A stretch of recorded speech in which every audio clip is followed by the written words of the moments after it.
ready to go. Tim is at work. Great news. Tim, how long did it take you to shave the beard? Right, we're ready to go. We're ready to go, Tim. You'll have to tell us the beard story in a second, but I think Jennifer's going to start. Yeah, Brill. Thank you, Chris. So hi, everyone, and a very warm welcome to today's SME meetup. For those of you who I've not met before, my name is Jen Quinn, and I'm Growth Manager at Virgin Money Manchester. And of course, we're delighted to be sponsors of today's event. Like many of you, we're all working from home at the minute, but it's lovely to still be able to connect and deliver events to support our local businesses. For us, our key focus is to ensure that customers are supported. Information on the support offered can be found on our website, and we'll be sharing that at the end of today's event. Please do feel free to get in touch with me or the team if there's anything else that we can help you with. We'd love to hear how you found today's event, so please do tag us in your social media post. We are at Virgin Money on all social platforms. And finally, today's discussion topic is a guide to modern manufacturing. Chris Maguire will be chairing today's panel. So for now, I'll hand back to you, Chris, and look forward to catching up with you all at our next event. Yeah, thanks very much, Jennifer. I'm sure it was as weird for you as it was for me as well. But thanks very much, and thanks for hosting us today. Actually, of course, we should be in the centre of Manchester, but for obvious reasons, we can't be. But I think it's really important to put these events on as well. And today's event is brought in conjunction with Pro Manchester and also Rochdale Development Agency as well. We're going to be talking about modern manufacturing, but we're also going to be talking about COVID-19 for obvious reasons. It's the only story in town at the moment as well. So we've got a panel of 4 fantastic speakers: Tim Fairley, Managing Director of PDS; Phil Cornell, CEO of KP Industries; Tony Bannan, Group CEO of PTG Holroyd. 3 very different manufacturers, all got their own stories as well. And Donna Edwards, Programme Director at Made Smarter, and a lot more besides. I'll be coming to Donna last after she's heard the stories from the 3 manufacturers first. Okay, so what I'm going to do, I'm going to ask some questions about COVID-19 at the start, really. But Tony Bannan, Group CEO of PTG Holroyd, you're in your office as we speak. First things first, tell us a bit about PTG Holroyd, because you're based in Milnrow. I visited the business. Tell us a bit about it. Okay, thank you. Good morning, everybody. So Holroyd, the main part of PTG, Precision Technologies Group, is Holroyd. And Holroyd's been around since 1860, originally in Hyde, Manchester. And then about the turn of the century, the 20th century, that was about 1903, came to Milnrow and has been in this factory ever since. And Holroyd is a special purpose manufacturer of machine tools primarily. And machine tools are the systems that are used for making metal goods in more or less everything that's around us, consumer goods and moving parts, cars, planes, trains, automobiles, the rest of it. So we're a special purpose supplier of these machines. So we don't make lathes and milling machines. We make machines that make parts like this. And I've just brought out a pair of screw compressor rotors. So there's a bit of a prop. So in a refrigeration system in an airport, a large scale refrigeration system that's used in air conditioning in airports, shopping malls, hotels, and so on, and in the fridges that are used in food storage and in food distribution. The heart of the system is very often a screw compressor that looks like that. So we've got a business making the machines that make those parts, but we also have a substantial business here that makes those parts as well. So we have a subcontract business. There's a lot of customers don't want to invest in the capital equipment to make these components. It's a bit like the Intel inside a PC. So it's a very special purpose unit component within a compressor. Tony, give us a bit of scale about the business. You know, you employ about 200 people in Milnrow, 55 million turnover, is that right? Yeah, about that. So we've got 3 sites. We've got the HQ is here in Milnrow. We've got a factory making component parts in Chongqing in Western China, and another one in Spartanburg, South Carolina. So we've got 3 manufacturing sites, but we only make machinery here in the UK and all the technology around. It's a very high-tech product, so we employ a lot of professional engineers, researchers, and so on You mentioned Chongqing. It's you were acquired in 2010 by Chongqing Machinery and Electronics Corporation, which is Hong Kong listed, isn't it? It's a Hong Kong listed business. They bought us in 2010 with a primary shareholder in China. So yeah, effectively we are owned by a Chinese state corporation, which makes for interesting times, as you can imagine. Yeah. And actually, before all COVID-19 kicked off, you were never in the country. You're always flying all over the world, mainly to China. You export virtually everything that you produce. Your main markets are obviously China, Germany, and the US as well. How has COVID-19 impacted your business, Tony? Well, it's impacted us significantly in two ways. First of all, in our supply chains, we buy as much as we can locally, and we develop local supplies, but it's rather specialized is a lot of the stuff we make. So it's not easy to get supplies. I mean, there's a lot of commodity stuff, pneumatic, hydraulic parts and so on, and screws, fittings and materials, but there's a lot of specialized subsystems that go into a machine tool. So that mainly comes in from Europe, to be honest. So we've had quite a lot of supply chain issues with COVID on the one side. On the other side, we've got two kind of customer issues, really. The first one is we've got a backlog of machines that we export, as you said just now, Chris, mainly to China, Germany and the US, although we do have a lot of business in Russia and places like that. But in China, particularly at the moment, we've got 4 machines waiting to go in for installation. Normally a team of 2 or 3 people go to one of these installations for 3 or 4 weeks to set the machine up and so on. We stagger the deliveries accordingly to allow that, because we only have a relatively small applications team that can do this. So it's a very highly skilled job. But now we've got them, they've been backed up for months because this problem happened in China in January. And since then, we've got these things kind of concertinaing now, where we've got requirement for about 30 people in China, which we can't do. So, and besides the fact that the fact is to go to China now for anybody other than a Chinese citizen, you've got to spend 2 weeks in quarantine, which nobody wants to do. So it's problematic. That's the first side. The second side of the issue on the customer side rather is that we have several big contracts with the automotive tier 1 companies that are making electric vehicles. So sorry for the OEMs like Volvo, Jaguar, Land Rover, BMW and so on. Daimler-Benz are making a lot of electric vehicles now. So they're setting up production lines, and we've developed a very innovative process that uses friction stir welding, which has been a technology that's been around for quite a few years now. But we developed it. You make the trays that go underneath the electric vehicles to hold the battery cells. That's right. So that we developed a process for making those trays, and we're exporting those into some of the tier 1 suppliers that supply the big famous brands. And those projects are now being pushed back on delivery by the customers because they don't want to take them in June and July when they were scheduled for delivery. And that's got a massive impact on us. You know, that's going to put a multi-million-pound hole in our cash flow. So we've got a bit of juggling to do with that to try and work our way through that. So it's, again, somewhat frustrating. Nothing we can do other than manage within the limits of these contracts that we've got and try and negotiate with the customers. So there's some interesting times ahead. Tony, it doesn't seem that long ago, start of the year actually, you gave me a tour of your factory. It looks very traditional. Would it be fair to say that you build machines that are advanced, but some of the machines that you use aren't? Would that be the way to describe you? Yeah, kind of, in the sense that the stuff we use to build our machines here are traditional machine tools, and some of them are quite old. Slideway grinders and lathes and machines like that. That's what we use to process the iron that comes in here. But what we turn that iron into is very advanced, extremely integrated with factory systems around the world for particularly communications integration and so on.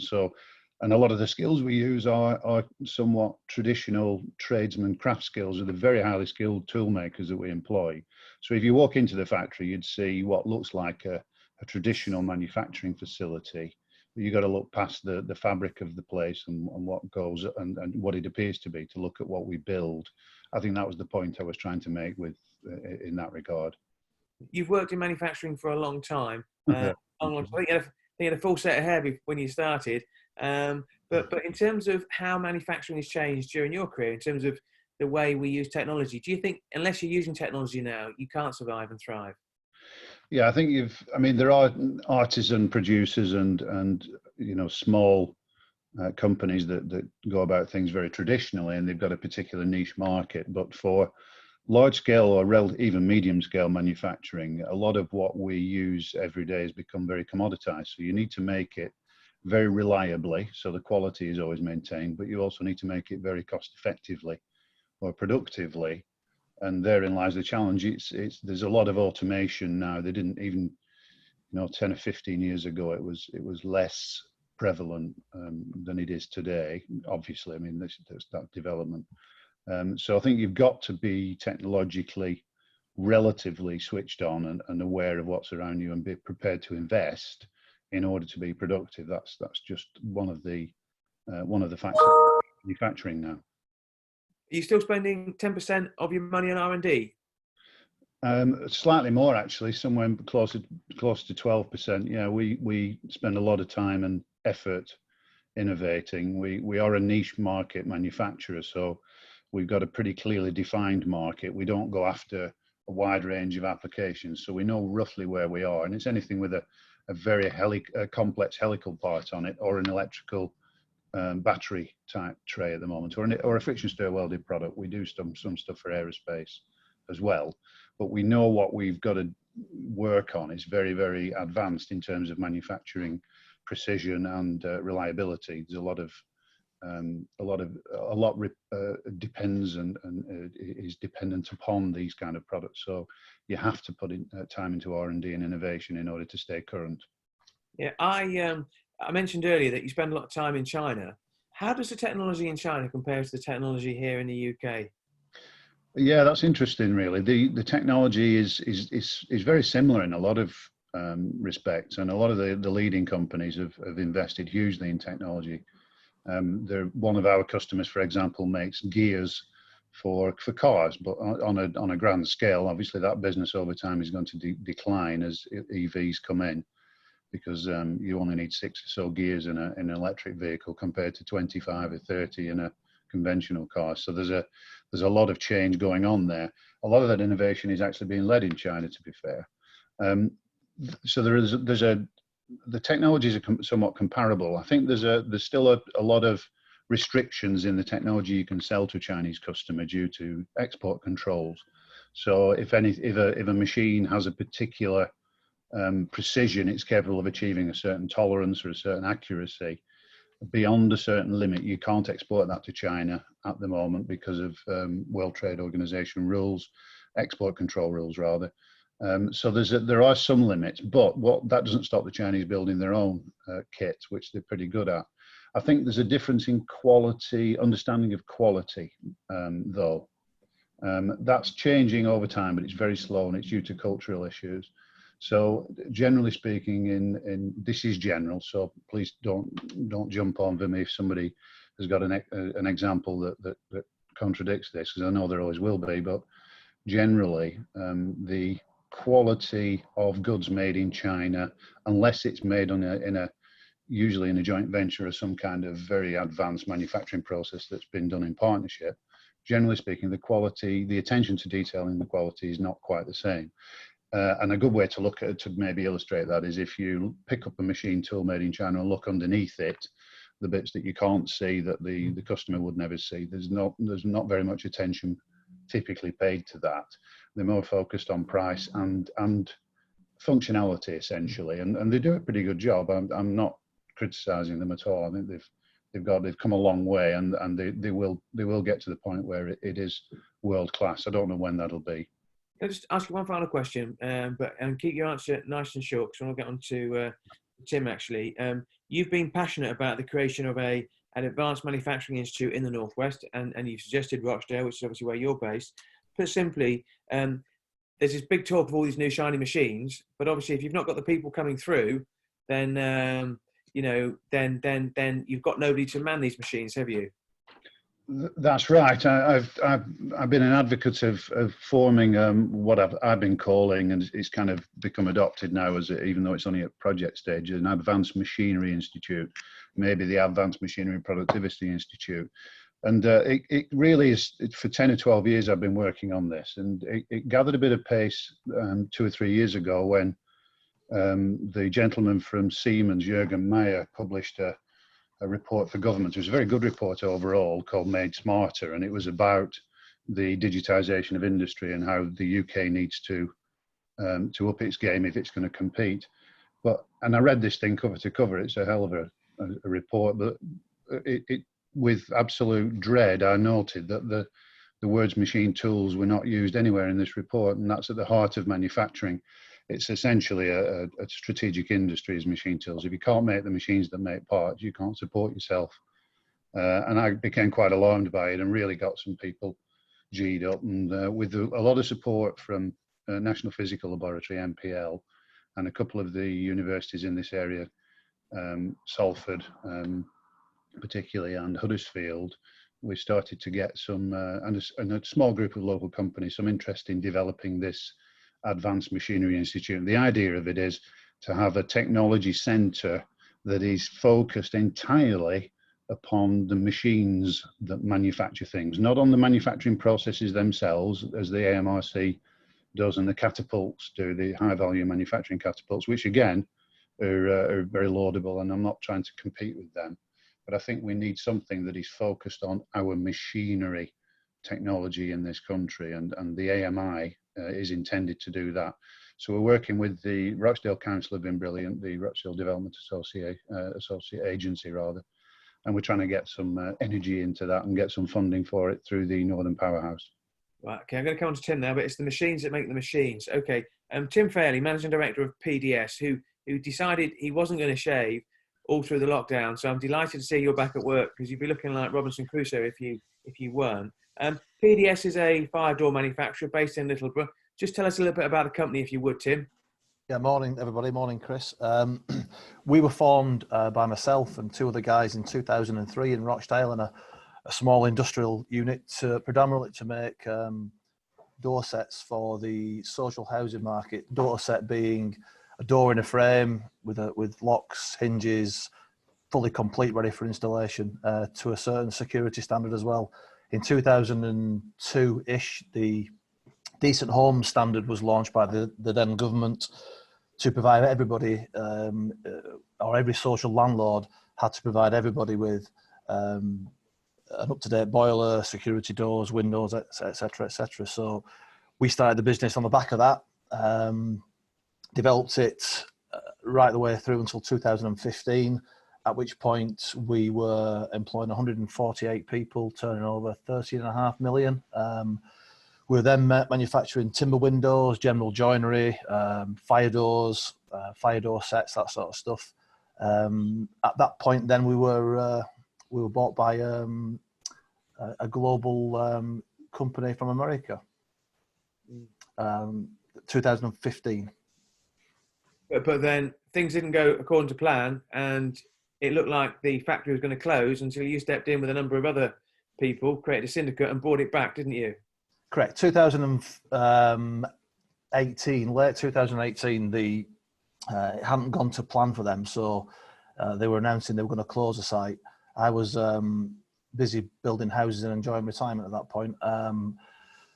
Then we got the opportunity to get back involved, so rather than myself alone to do it, it was decided that we'd do more of a cooperative really, and give the guys who were working here the chance to have part ownership. So yeah, 14 shareholders, all working shareholders as well. So we're here today. The business is thriving. We had 59 employees left when we bought it back. Today we've got 91. Turnover's going up. P&L's looking really healthy. The business is back to where it should be again. Okay, and the staff came back to work yesterday. I mean, you're in a key sector because you're creating fire doors. The construction sector's stepped back up again, and obviously you're creating the fire doors in order to keep people safe as well. But let's just talk about the fact that how COVID-19 affected your business. You had to furlough your staff, didn't you? Yeah, we furloughed. In fact, yesterday was 4 weeks since we furloughed them, so we're back after 4 weeks. Furloughed all 91 staff.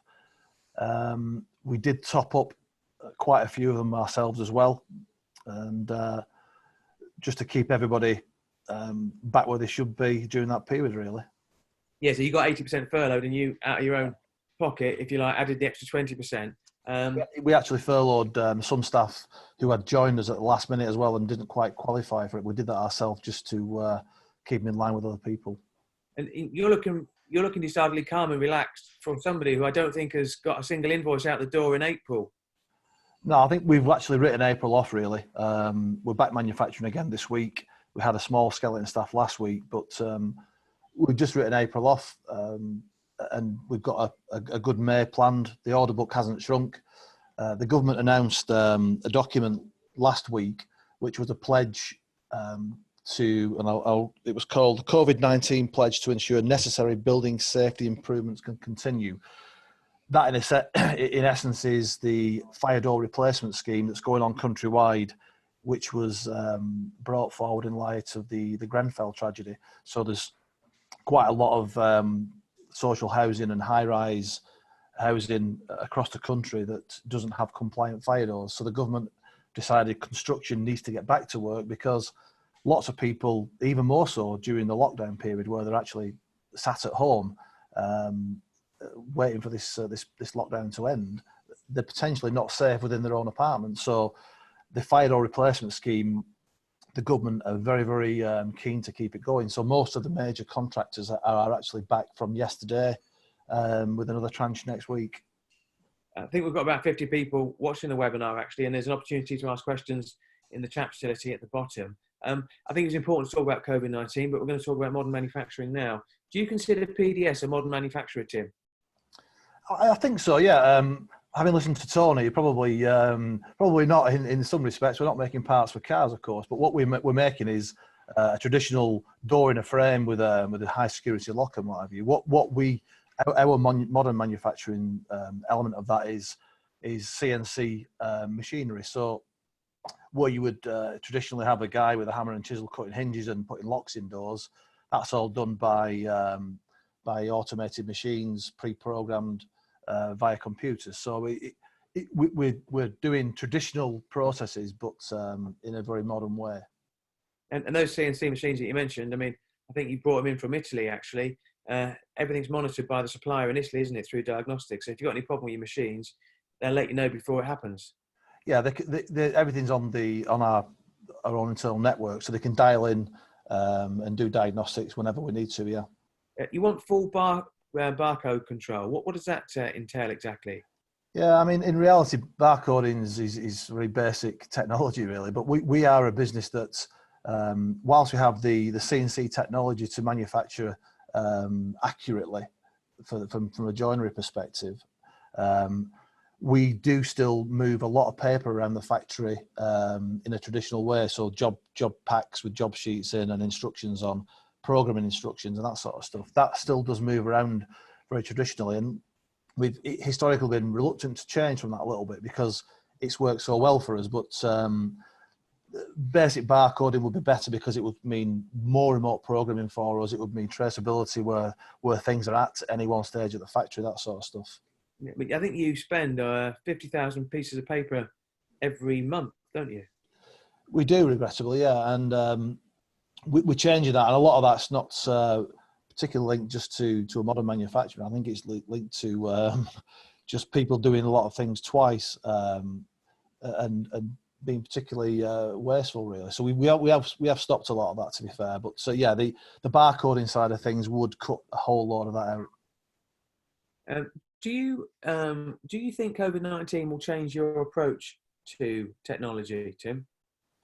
Well, I think it's pretty much a game changer all around, isn't it? Because it's going to change a lot of people's behaviour. I think non-essential travel will certainly stop or will be far less frequent. Meetings like this, like the one we're having now, this will be more of the future. We've just converted our meeting room here at the offices into a Zoom meeting room as well, with a facility with a large TVs and what have you, so we can have group meetings with suppliers and what have you. I think that'll be more and more common, really. Okay, thanks very much, Tim. I'm going to come to our next speaker, Phil Cornell, CEO of KP Industries. Now, I visited. You're not nuts in terms of where the name of the business came from. It's a combination of your wife's name and your name. Phil. Good morning, everybody. Good morning, Chris. Absolutely. You make automated handling systems. Just tell us a little bit about what you do. Just put some meat in the bones. Yeah, we're a business. Coincidentally, actually, formed the same year as PDS in 2003. Like you said, it was named after myself, Phil and Keris, my wife, KP Industries. We design and manufacture automated handling and conveyor systems. It's the type of equipment you'll see around many automated processes within various sectors like the automotive, the aerospace, and the logistics industries. And in terms of your business, I mean, you're situated in Logic, which is part of Kingsway. Yes. You can see and hear the M62 in the background as well. Fantastic new facility that you're in. You employ 35 people. You're turning over circa 7-8 million quid. You work with some big blue chips, don't you? Yeah, we do. It's not always been the case. We've grown into these companies. Some of our largest clients now are Leyland Trucks, Jaguar Land Rover, Bombardier, BMW, as well as first-tier suppliers to those such as Gestamp, Tyson Krupp. We're putting equipment in all these places. I listened to Tony before talking about the battery trays. We're currently putting handling equipment into as part of a finishing plant for those, phosphate finishing plant for Gestamp at the moment. It's quite a large project for us, and we're just at the installation stage. Frustrating like Tony is that we've got to the point where we've manufactured 80-90% of the equipment to go in this plant. It's a sizable order, and it's sat on our shop floor at the moment and able to be delivered and installed. I mentioned it to the other guys as well in terms of how COVID-19 has affected their business. How has it affected KP Industries? Well, in various ways, really. Our end users and our clients' end users, which are predominantly the car factories, are closed at the moment. Due to reopen, I believe, in a week or so's time, bringing staff back in whatever shape, shift patterns they decide to operate at. I don't know at the moment. But yeah, so we've been unable to deliver. Thankfully for us, Leyland Trucks, although they shut down, we're allowing contractors on site to try and get ahead of the game whilst they have nobody on site to get some new projects installed and commissioned off. So in some respects, we've managed to keep site work going. Sorry, Chris? Sorry. No, sorry. I'll tell you what it is. A lot of people think I can't multitask, and I'm trying to look at a question whilst at the same time looking at you, and thereby proving I can't multitask as well. I mean, there's a lot of myths around manufacturing, isn't there? And one of the things about the idea it's a oily rag brigade, etc., and you're going to get covered in dust, etc., are completely ruined by visiting KP Industries. I mean, you can literally eat your dinner off the floor, should you so wish. I mean, just describe your facility that you're in at the moment, because it is really high tech, isn't it? Yeah, I think when you can get everybody off their hands and knees eating the breakfast off the floor. No, we are. Yeah, it's a fantastic facility we've got, and for a fabrication-based business, we operate really clean. From the moment you walk in, you can tell something is technically going on there. When you walk through the offices, they're all high tech, they're modern. They're well finished. You go onto the shop floor, the walls are white, everything's clean and well ventilated, which is obviously important in a fabrication shop, and temperatures controlled, changeover of air in the offices. It really is a fantastic facility. In terms of the sort of technology that you use, I know you use 3D image technology rather than rely on drawing boards, because obviously you create the models if you like. Just tell us about that, and tell us about some of the other technology that you use. Yeah, certainly. 3D design softwares, it's far from new, but it's something that we've embraced and developed and learned. And the within a 3D drawing package, there's many facilities that a lot of manufacturers don't explore, such as FMEA, which is like a stress analysis and things like that. But going beyond that, when we do site surveys in factories, historically you go with your tape measure and your measuring pole and things like that. But now you can do a 3D scan of a building. In fact, you can do a 3D scan of a building and everything in it. So if we've got to tag onto some equipment, we can get that fully scanned without having to measure every detail in it, and it'll give us a full 3D, 360-degree drawing of that piece of equipment. We can then take the parts of that. We can actually manufacture one from those images. Yeah, and we do that. And then when we're making assembly tools for the automotive industry, say when they assemble the front frame module, which is the bumper, the headlights, etc. That's all done in quite an automated jig that we manufacture for Leyland trucks. You can use laser measuring to get that absolutely precise. It's a real tool, an accurate way of ensuring that it's to the right tolerances. I've got some questions which I'll ask at the end, having spoken to Donna, which have been sent in. So Paul Hamlin sent in a couple of questions already. Is that one of the interesting things about KPI, about KP Industries, is that you've got quite a young workforce, which tends to fly in the face of an aging workforce with engineers, reaching the end of their working life. And I think the average age is probably somewhere in their 30s. I mean, you stand out like a sore thumb when I walk around the office, and I say that in the best possible way. Phil, did you set out to lower the average age of the workforce? And what has that done to the culture of the business? Yeah, we definitely, it was a deliberate thing to bring in young people. We had an incident a few years ago. Our guru of engineering walked in one day and announced his immediate retirement because his wife unfortunately had become ill. We went down the same processes of looking for experienced people, and we found that when you do that, you get a limited number of people you can actually find. Hard to find experienced people. And we found ourselves interviewing engineers, and we're always finding ourselves compromising.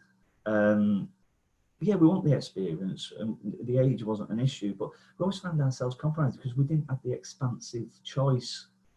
So we decided that, the risk of having older people and leaving the business, don't get me wrong, we're not ageist, we've still got people in the 40s, 50s working for us. But we wanted to set a platform to bring new young people through. It was done deliberately. We took our first one, and then we expanded on that guy's personality, and we started to look. It gave us a choice. We could start choosing for personality as well as skill, and what ambitions those people had as well. So there's quite some unique things came out of starting to interview younger people that we hadn't recognised in the past. Regarding culture, once we got 3 or 4 of these guys, and they're all anything between 16 to 25. I think if you class my technical sales manager, he's listening today. I think Ross is 28. That's probably between that age band is the majority of our staff, and they've actually started socialising outside of work. They've brought a real energy to the place. They've actually inspired and got energy with the older ones who want to spend time with these guys learning. But they've also brought new skills from university. When I was talking about using the 3D in depth, we were using 3D design software. We weren't using it really to its full capacity. And these guys have come in and brought new energy and a new outlook on some of this software. And the culture's changed to one of a slow-moving, almost cantankerous side environment to one now of energy and innovation and real passion about what we're doing. So a bit worried, Phil, because obviously you've got a fantastic company there. You're cutting edge of advanced manufacturing. It looks like you've hit your finger with a hammer. Yes. That's one result from COVID-19. I was out pruning at weekend. Decided to prune the end of my finger. Yeah. Well, okay. Listen, it's a family show, and some people are still eating their breakfast, Phil. I mean, Just a final question before I come to Donna in her back cave. I'm going to have to give you 50p, Donna, to put in the meter. How do you think COVID-19 is going to change the way modern manufacturing will take place? Well, there's a big question. I think both Tony and Tim touched on certain aspects of how it may change, but I do believe, obviously being an automated handling company, that automating handling and modern manufacturing techniques should be considered when coping with the ongoing, the activities in the workplace. I think automation between processes would keep people separated.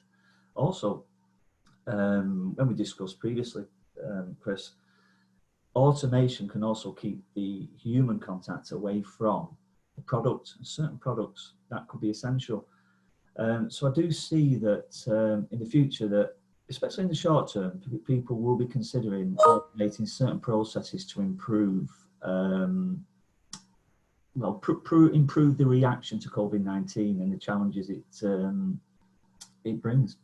Thanks very much. Donna, I thought I wanted to come to the three manufacturers first, so you could hear their stories. I mean, you are program director at Made Smarter. Are those stories that you've heard, are they atypical of what you're hearing from manufacturers?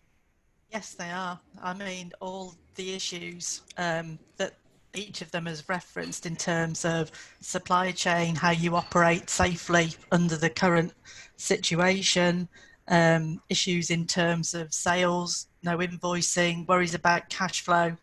I think early on it was cash flow and furloughing that were the real concerns that we were getting feedback on.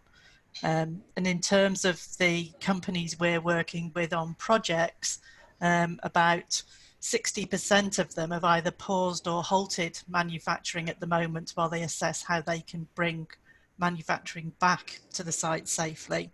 And about 35% of them are actually having an increase in workload due to the demand for PPE, changing their production processes, and just an increase in demand for the services that they're providing. So we've got the whole gamut of impact across that sector, which isn't dissimilar to other sectors that we're working with outside manufacturing. But there are real issues around supply chain, orders going out and new orders coming in. So that's where the concerns are that we're seeing at the moment. And it's probably worth saying in terms of when it comes to social distancing in a manufacturing factory environment, I mean, it very much is an employer-employee partnership, isn't it? You can't have one without the other, can you?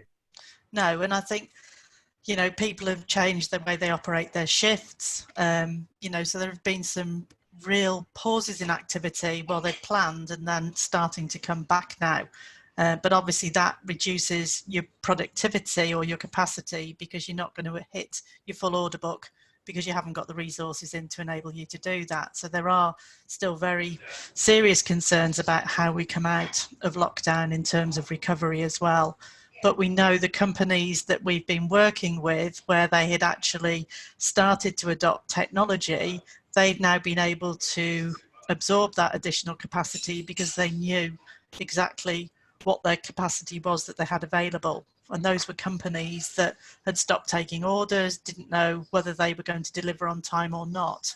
So we've seen some of the projects that were adopted early on at the end of last year, where that has been implemented, then obviously they are now in a much stronger position to actually handle their workloads.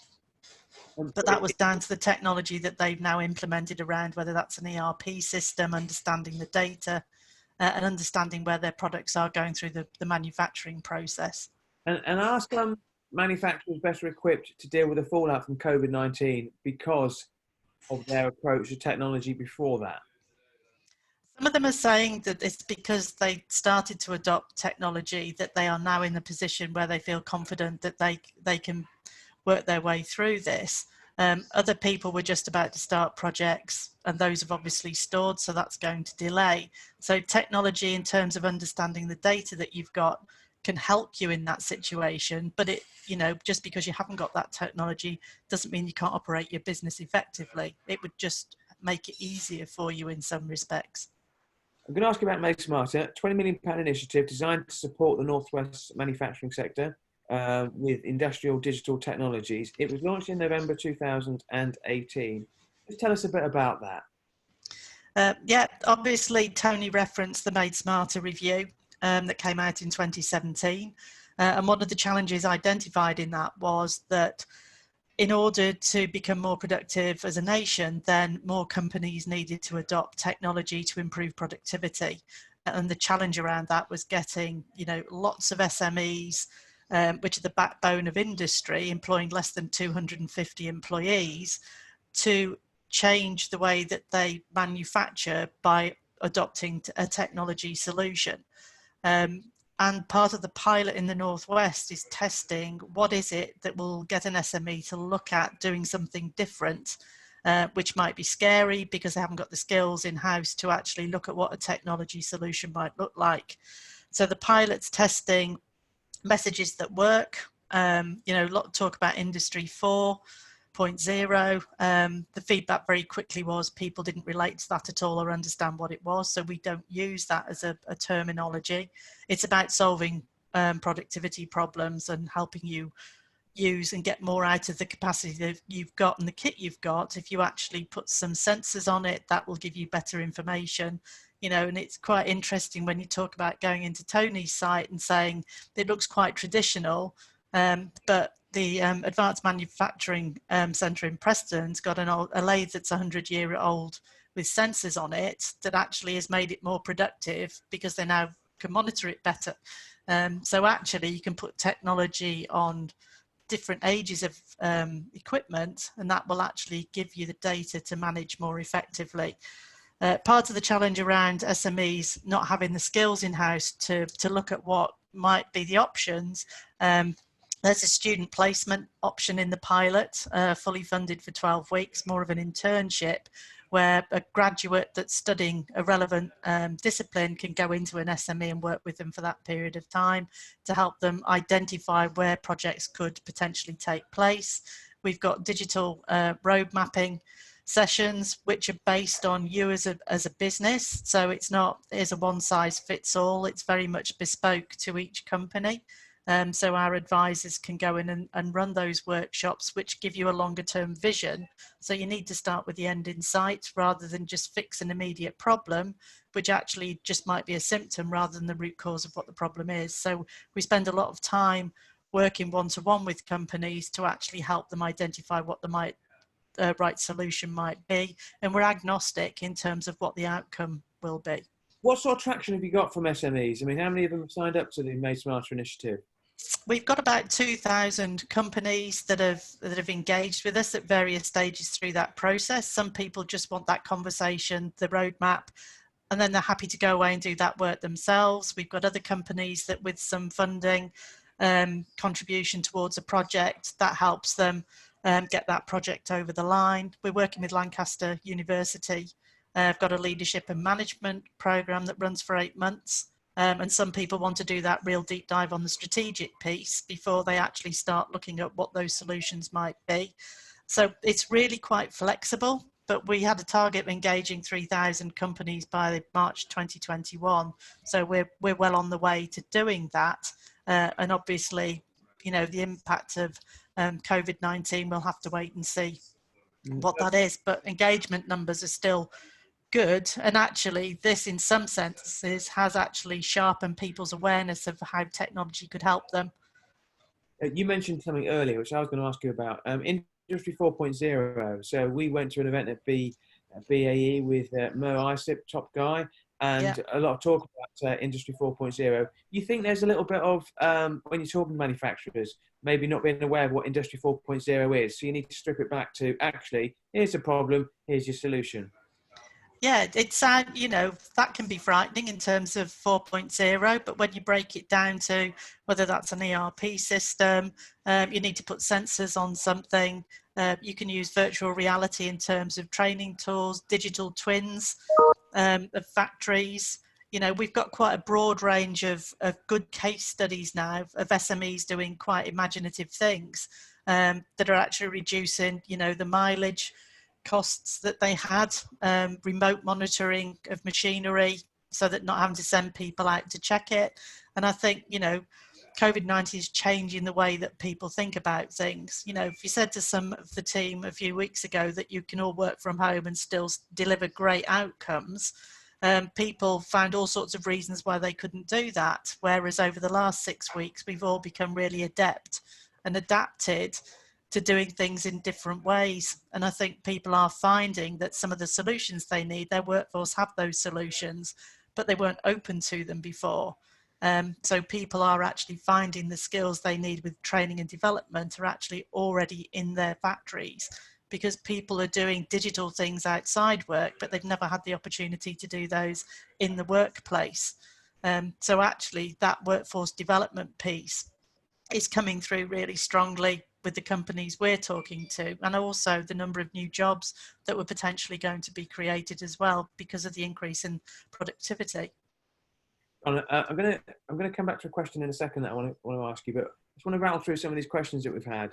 So we've got a question, Paul Hamlin, question for Tim. Tim, do you think there will be an impact of COVID-19 on the way people want to work in terms of the new norm?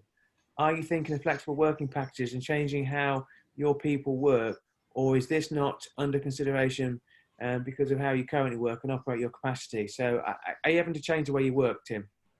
Yeah, I mean, we've coming back this week, we've just very simple things such as staggering break times so that the amount of people within the kitchen and canteen areas is halved. Obviously, the home working, the people that can work at home, and just going back to what Donna was saying then, people are changing the way they work, they can work and they want to work. So we've done a lot of that in the offices. We've separated people so they're all well apart rather than opposite desks, that sort of thing. But yeah, it's just simple things like that at this moment in time. The processes we do are not in your face manufacturing processes, so they are spaced out anyway. So just staggering breaks and start times, that sort of thing. Another question from Paul Hamlin. And this is open to everyone, how are you using the apprentice schemes, and do you have partner organisations in support of your training and development programs? I mean, I visited all of your businesses, and I think you've all got apprentices there as well. I mean, Tony and Phil, what's your take on that? Yeah, we have a small number of apprentices who've gone right through this apprenticeship scheme.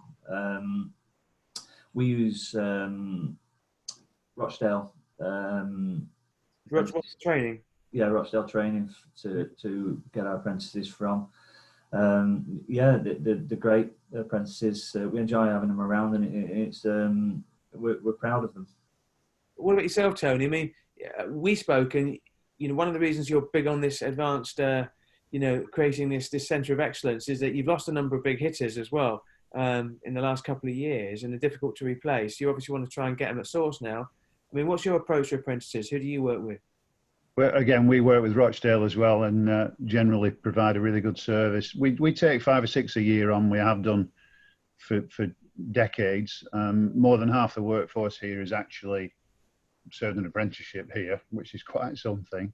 I'm a former apprentice actually in the Royal Ordnance Factories. I was an instrument maker way back. So I believe very passionately in that system as a way to train people. We also then sponsor people after apprenticeships through further study and try and get part-time degree programs going. So we typically have 2 or 3 of those going on, and higher degrees as well. We've got a very highly qualified workforce.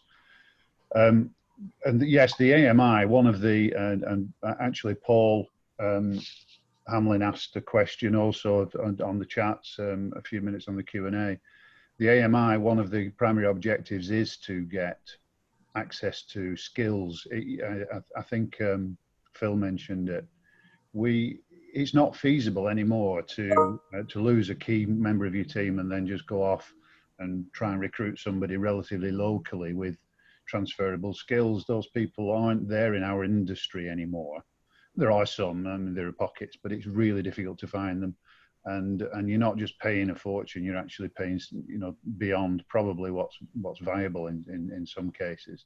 even for a substantial business like ours. So I'm passionate about growing our own and having this clustering effect that an institute like that would bring, where you get a centre of excellence where other companies come and then locate themselves around it, because you've got a core, and it starts with in a modest scale with maybe 15 or 20 people, but within a few years develops into a core of knowledge and expertise and you've got to give. Member companies have got to give to it. They can't all take out of it. They've got to give in terms of time and energy to develop this critical mass of skill. And that's what Germany and Switzerland have done for decades, and that's why they're so successful in these enterprises, in this particular kind of technology. And you can't do it on the cheap, you can't do it quickly, you've got to do it strategically over time, and that's what the AMI part of it is intended to do. And I'm really welcoming any involvement of education institutes and so on in this thing, because I think that's at the heart of it. I want to come to Tim and then Donna with the same question in terms of apprentices. You employ 90 people, Tim. Yeah, you want to increase that to 110, 150 eventually as well, and apprentices are going to be absolutely key to that. How easy have you found it to employ apprentices and to get the right ones as well, and then I'll ask the same question to Donna in terms of her experience.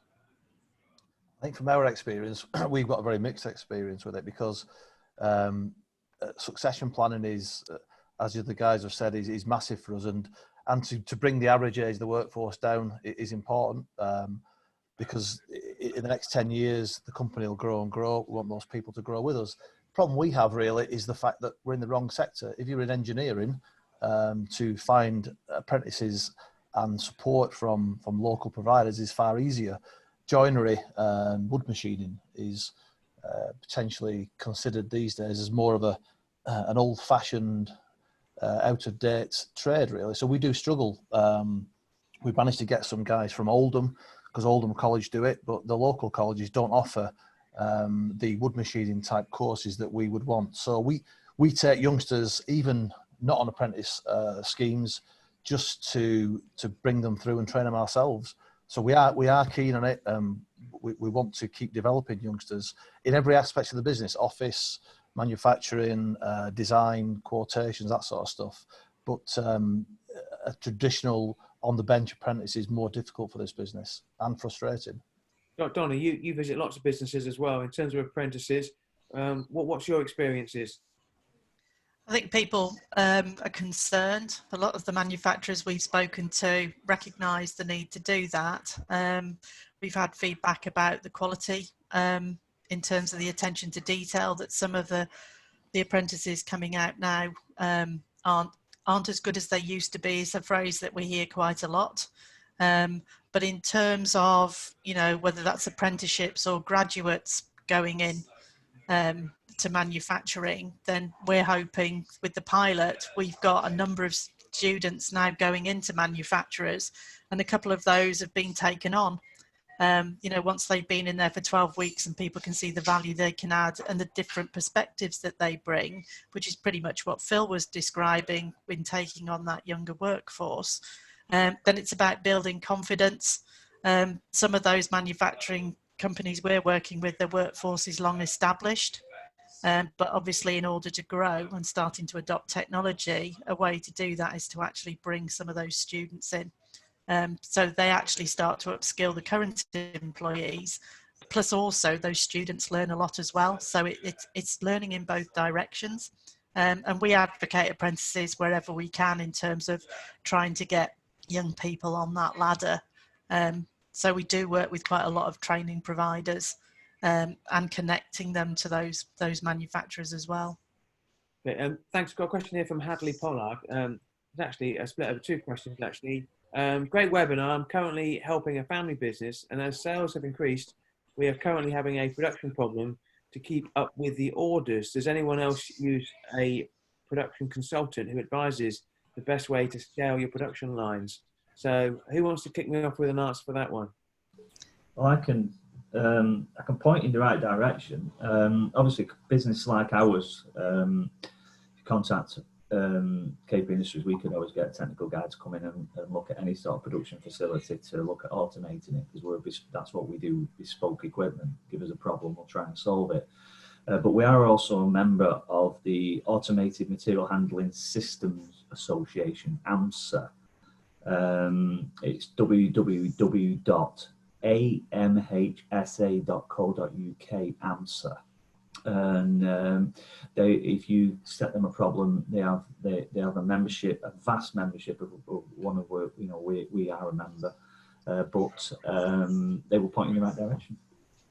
Yeah, there's also, if they're Greater Manchester based, then the Growth Hub has a manufacturing advisory team that can also work with those companies, and they will bring in Made Smarter if it's a technology solution that's potentially needed. So through the Business Growth Hub, there's a manufacturing bespoke team that can come in and support as well. I know Hadley as well. I'll come and do it for nothing for you, Hadley. No problem at all. No such thing as a free lunch, Tim, is there? Absolutely. We asked a question actually, which is relevant to Tim from MSLDHA. Phil, did you bring in the younger people into your business on apprenticeships or not? A mixture of both. We've got apprentices. Currently, we have 3 apprentices, and the rest are postgraduates or people who have gone through an apprenticeship scheme, who have hit a brick wall with their current facility where they've been working and wanted to go on and do a part-time degree but couldn't get the support from the business for that. But we embrace that. We're quite flexible at that. We would rather than come on and then go the next step. So yeah, with a mixture of apprentices, full-time postgraduates, and then people who served apprenticeships who want to take the next step. I've got a question here, Tony, for you. Tony, without going into details, this is from Andy. Do you generally pay above the local rate? I think he's asking for a friend. Oh, no. Oh, thanks for that, Andy. We try to, and we track using data through an HR company called Peninsula that supports us. So we try to do that.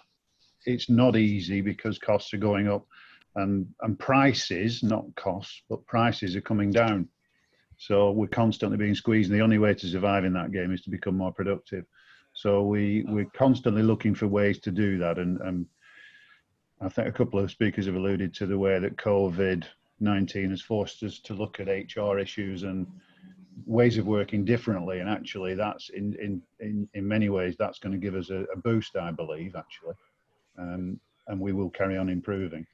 Looking at the clock ticking away, a couple more questions I want to ask actually. And Andy Newby, great questions incidentally. Andy Newby's asked, recruitment and retention is a recurring problem. My experience is that this is most evident in trying times.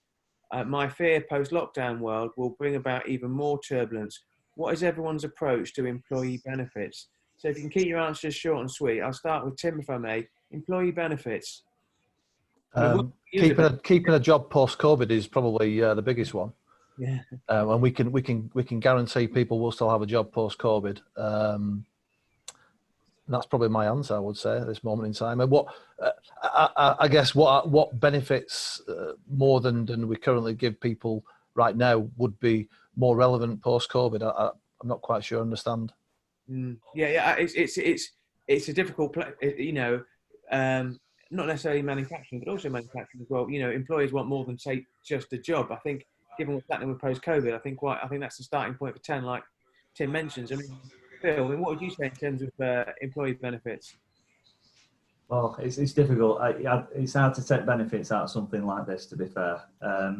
Very much like Tim said, I think business leaders like ourselves have structured and made decisions to make sure that when all this is over, there's a business there to go forward with and everybody's futures maintained. Yeah, the health and safety side of things, we can put measures in place, work together with our employees. They've got to come to the party and be part of this. We're in it together as a business family. We're going to take that forward. The benefits, really, the employees might come in, is that we actually find ourselves operating with a different type of culture, hopefully a more positive one, respecting each other's health and safety a little bit more. Tony, is that your view? Yeah, kind of. I think where all the speakers have got somewhat traditional workforces in some respects, and workforce or employee engagement is crucial in all of this. And it's not like having an IT workforce that are very switched on and up to date with all the modern expectations, HR policies, and so on. You've got a very traditional workforce. I think our benefit, we focus on making the job interesting. I'm a bit sad about it, but I still think it's very sexy actually being an engineer. I can hear I imagine everybody laughing at that. But if you know, a lot of our workforce get to travel the world. Most of them have been to more places than any they'd go to if they were in the army, and as far as I know, they don't get shot at. It's very interesting technology, and there's lots of challenges. It can be quite stressful. These are multi-million-pound systems, so there's a lot riding on it when somebody goes to install one. But yeah, we just try and keep it interesting. We don't get it right all the time, but we try and get it right most of the time, and we've got pretty good working practices and benefits such as full health insurance and sick pay, a full sick pay scheme, and so on. We try and look after the people as best we can. I'm going to ask everybody this question. It's the final question as well. I should say Hadley Pollard's come back and described him as a legend. So Hadley Pollard has lost all credibility. But just the final thing is a question from an anonymous attendee. Question to any of you or to all. What will be the biggest challenge in reaching pre-COVID production performance levels within your business once we see the lockdown relaxation? I'll finish with Donna. I'll start with Tony. Keep your answers short and sweet because we're now up to 10 o'clock.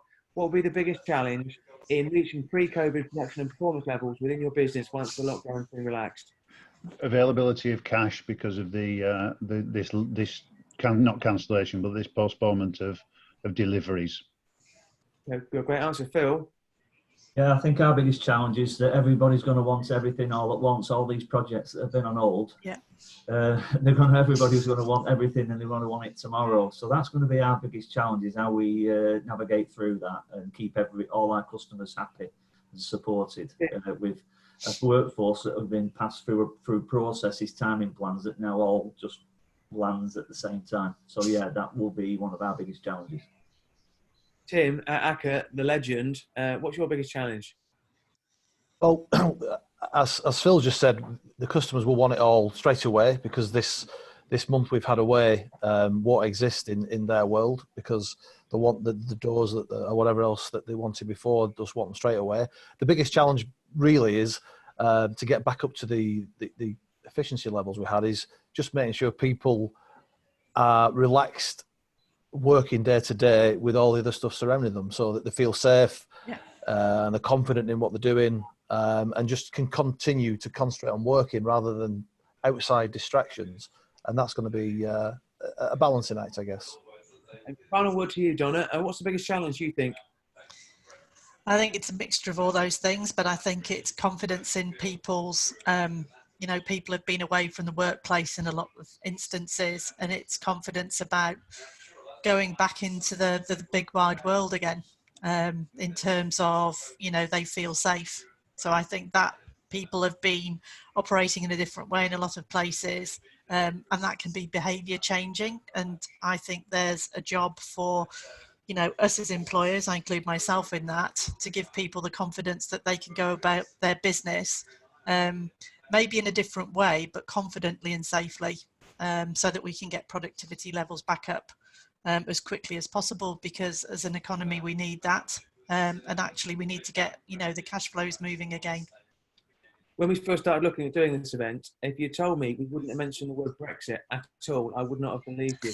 But it just goes to show how quickly COVID-19 has come and how all-consuming it is. So thank you very much to all our speakers as well. Thank you very much to Catherine at Pro Manchester. Thank you very much, especially Alison Salas, who pulls all the strings behind the scenes and sends me messages on WhatsApp, which is why I'm looking as well. And thank you. I think we had about 50 people at the last count who were watching this today as well. So listen, all fantastic, great businesses. Thank you to Rochdale Development Agency as well for sponsoring today's event. I speak from experience when I say that some fantastic businesses, 3 of which are in the room today in Rochdale. So thank you very much. Stay safe, and until the next time, goodbye.